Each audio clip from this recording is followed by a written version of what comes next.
Hello there everybody, welcome to another video. My name is Nicolett, your humble and gracious host here today. And today's topic of discussion is something that I feel like so many people always like to talk about, and they're just like, oh my god, this is my dream life, this is my dream job, oh. And I want to talk about freelancing and what freelancing is, how you can be a freelancer, and just in general like how it feels to be a freelancer, because sometimes it's not the best and it may not be for you. So let's go ahead and jump into those things. First, let's talk about what exactly freelancing is, and yeah. So the word, right? The word freelance. What does freelance mean? Freelance means, according to the dictionary of Google, it means working for different companies at different times rather than being permanently employed by one company. And I think it, describes it pretty much perfectly. As a freelancer, you think it's jolly old great and you work for yourself and it's fantastic, but you do work with different people pretty consistently. And so, if you're looking to just be by yourself, maybe this, isn't the, video for you. There's aspects where you can be solo dolo, but most of the time you're working with other people. So that is what freelancing is. I personally have been freelancing now for about 3 years. I have been doing photography in general for about 7 years, and freelancing, like I said, for about 3. Starting to freelance though, it was tricky, it was not easy. Definitely stressful, still is stressful, and I want to kind of go through the process of how to become a freelancer so that you can kind of see what might be needed for you to get to that point. So total is about 5 steps, but it's really, there's a lot of mini steps in between, but 5 steps to be in general. So the first step is going to be building your portfolio, right? So depending on what it is that you do, you need to build your portfolio. You can't just show up to somebody and say, hey yo, I'm a photographer, like hire me, and then be like, oh my god, dope, let me see what you do. And you'd be like, no, I do great work, like hire me, I do an amazing job. They're gonna be like, what the hell, like get out of my face, like I don't know what you do, I don't know how good you are. I mean, maybe a family member will say yes, but like a general person, they need a portfolio. So your first step to a freelance career is building exactly that.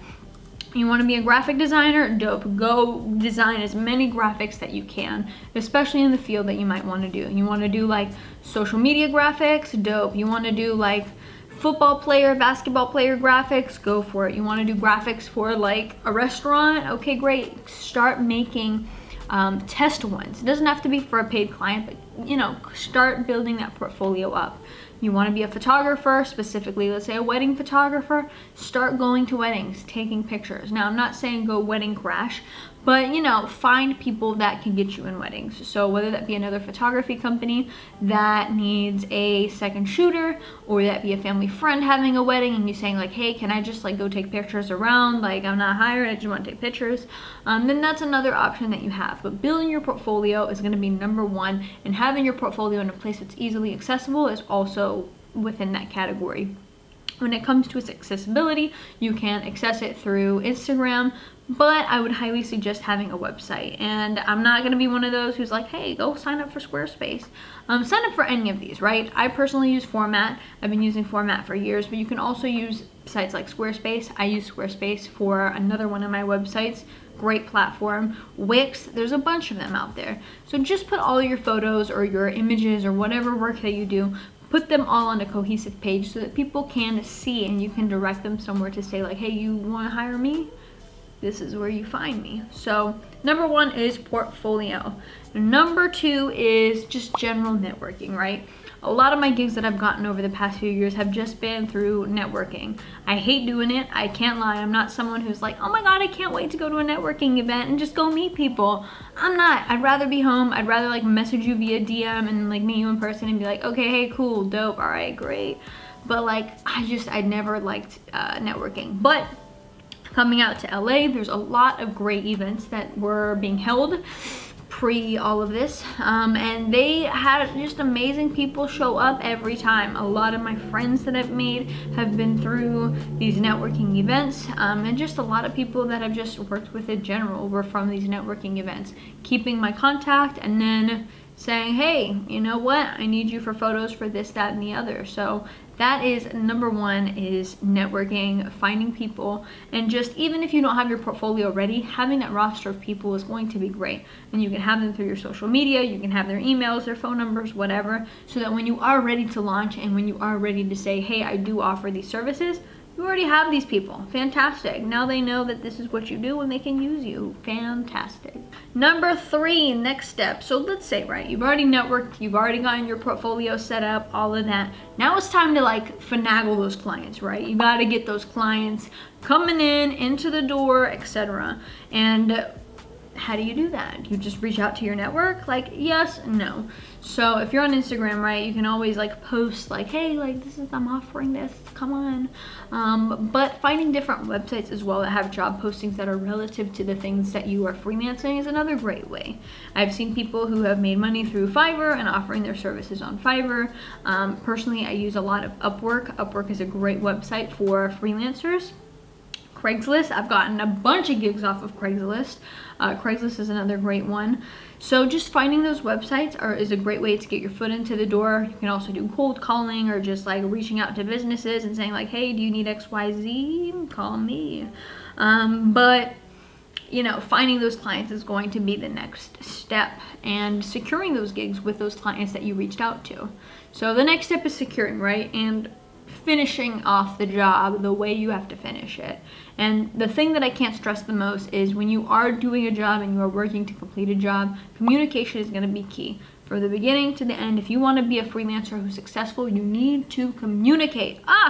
You cannot be someone who is just like, oh, my ego's in the way and my stuff is the best, because honestly, your stuff could be a masterpiece, but if you are working as a freelancer and you are working to do a job for somebody else, then they have kind of free-ish range to critique you and to say, hey, you know, I don't want to present my company in this way. I want to present it in that way. Can you make sure that the shots look like this? Can you make sure that the graphics have these colors, etc. Communicating is going to be crucial throughout the entire escapade, so that when you complete the job, the client is satisfied and wants to work with you again, and you're satisfied and you say, hey, I did the job, we did the job, woo!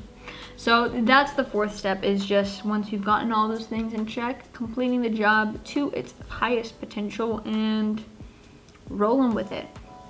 And then the last step that I have kind of on the freelance journey is maintaining those relationships.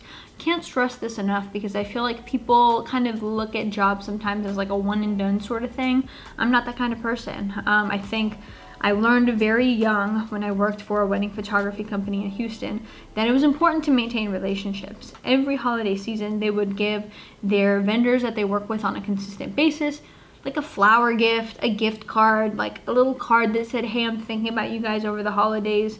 And I thought that was such a genuine move. It was such a sweet thing to do, because as the receiver, it's like, oh snap, XYZ company is thinking about me on the holidays, and I think that that's beautiful. Thank you so much. I hope you have a great holiday season. And that also kind of digs a little seed in their head of like, next time I want a XYZ, I'm gonna call that person because that's a nice person.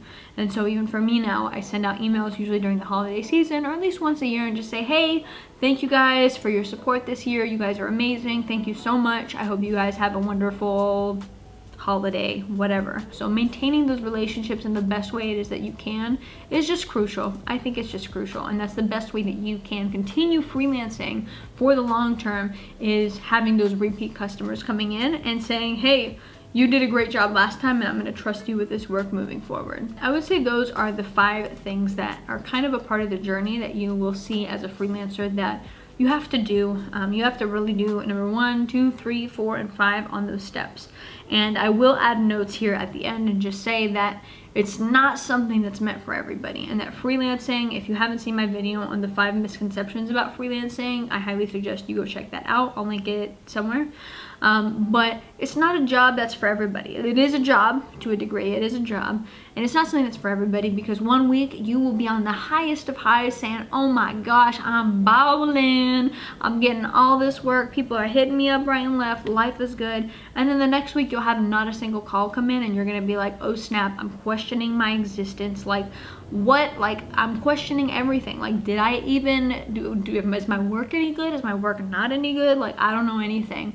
And so that can be stressful, being on that roller coaster time and time again. So that's something that, you know, you should check out and see. And like I said, financially, it's not consistent either. It depends on who your clients are and how far it is that you are on your journey, but one month you might make this amount, the other month you might make that amount. And that can be tough for some people, especially people who have a lot of things that they have to pay for.